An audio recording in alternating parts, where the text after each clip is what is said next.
Assalamualaikum warahmatullahi wabarakatuh. Perkenalkan, nama saya Surya Rahman Susilowati, NIM 2005050111037 dari kelas B02 Pemuliaan Ikan dari kelompok 15. Pada kesempatan kali ini, saya akan memaparkan materi terkait ginogenesis.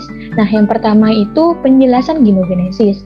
Ginogenesis merupakan terbentuknya zigot dari gamet betina tanpa kontribusi dari gamet jantan. Nah, untuk tujuan dari ginogenesis ini untuk memperbaiki dan meningkatkan produktivitas ikan. Manfaat ginogenesis ada 5. Yang pertama itu untuk mempercepat proses pemurnian atau homozigotas. Yang kedua, membuat populasi klon dalam 2 generasi. Yang ketiga, membuat populasi tunggal, kelamin, atau monoseks jantan atau betina. Nah, biasanya digunakan pada ikan mas. Yang keempat, mempercepat proses seleksi. Dan yang kelima, dapat mendeterminasi genotip kelamin betina. Adapun macam-macam dari ginogenesis sendiri, yang pertama itu ada mitosis yang merupakan ginogenesis yang diberi perlakuan keju suhu setelah polar body 2 meloncat. Nah, hasilnya bersifat homozigot. Nah, untuk proses dari mitosis sendiri yaitu yang pertama diberikan perlakuan kejut suhu setelah polar body 2 meloncat, perkiraan waktunya selama 29 menit setelah pembuahan. Kemudian telur normal akan dibuahi sperma yang telah diradiasi. Kromosom dan telur tetap 2N. Kemudian telur mengalami pembelahan meiosis kedua dan polar body 2 dibiarkan meloncat dan kromosom dalam telur menjadi 1N. Setelah telur mengalami mitosis, kemudian diberi kejut suhu dan pembelahan hanya terjadi pada kromosom, tetapi selnya tetap. Nah, untuk kejut suhu ini hanya mempertahankan sel agar tidak terbelah, sehingga hanya kromosom saja yang terbelah. Selanjutnya, telur akan berkembang dan menetas, hasilnya homozigot. Yang kedua yaitu meiosis yang merupakan ginogenesis yang diberi perlakuan kejut suhu sebelum polar body 2 meloncat. Hasilnya bersifat homozigot. Nah, untuk proses dari meiosis sendiri, yang pertama yaitu telur normal dibuahi oleh sperma dan kemudian sperma yang digunakan adalah sperma radiasi.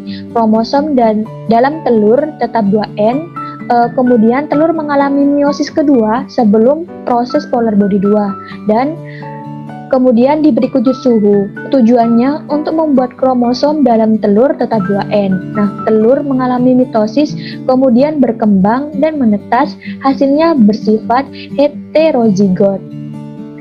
Nah, adapun alat dan bahan yang digunakan pada materi ginogenesis yaitu untuk alatnya akuarium, seser, squid, kabel roll, saringan teh, aerator, bak kejut suhu, sektiostat, termometer, pipa paralon, bak, mangkok, heater spiral, pisau, dan UV. Nah, untuk bahannya, induk lele jantan dan betina, air tawar, ovaprim, bulu ayam, tisu, enavis, dan styrofoam, kertas label, dan larutan infus. Nah, untuk skema kerja dari ginogenesis, yang pertama itu persiapan alat dan bahan yang digunakan. Selanjutnya, induk ikan lele jantan dan betina disuntik dengan ovaprim. Nah, tujuan pemberian ovaprim ini untuk merangsang terjadinya pemijahan. Dosis yang digunakan yaitu 1 mili untuk induk betina dan 0,75 mili untuk induk jantan. Setelah dilakukan penyuntikan, ditunggu selama 12 jam. Selanjutnya, ikan lele jantan dimatikan dan dipotong kepalanya. Tujuan pembelahan tersebut yaitu untuk mengambil kantong sperma. Nah, kantong sperma kemudian digunting dan dimasukkan ke dalam mangkok plastik. Induk betina dilakukan proses stripping atau pengurutan perutnya, tujuannya itu untuk mengeluarkan telur. Nah, telurnya dimasukkan ke dalam mangkok plastik yang berbeda. Sperma disinari dengan sinar UV selama kurang lebih 5 menit dengan jarak 20 menit. Tujuannya itu untuk mematikan materi genetik dari sperma tersebut. Kemudian, pengamatan sperma dilakukan dengan menggunakan mikroskop dengan perbesaran 10 kali 10. Nah, telur dan sperma dicampur jadi satu, kemudian diaduk menggunakan bulu ayam hingga telur dan sperma tersebut homogen. Nah, telur diletakkan pada saringan yang sudah dikasih gabus dan dimasukkan pada akuarium penetasan, tunggu hingga selama 29 menit. Kemudian, siapkan air panas suhu 40 derajat Celcius. Nah, telur diletakkan pada wadah headstock bersuhu 40 derajat Celcius. Nah, pada perlakuan kejut suhu panas dilakukan selama 1 menit dan 2 menit dengan bantuan stopwatch. Nah, kemudian telur diangkat dan diletakkan pada akuarium, tunggu hingga menetas. Nah, untuk selanjutnya yaitu dilakukan pengamatan nukleus. Demikian pemaparan materi tentang genogenesis, kurang lebihnya mohon maaf. Wassalamualaikum warahmatullahi wabarakatuh.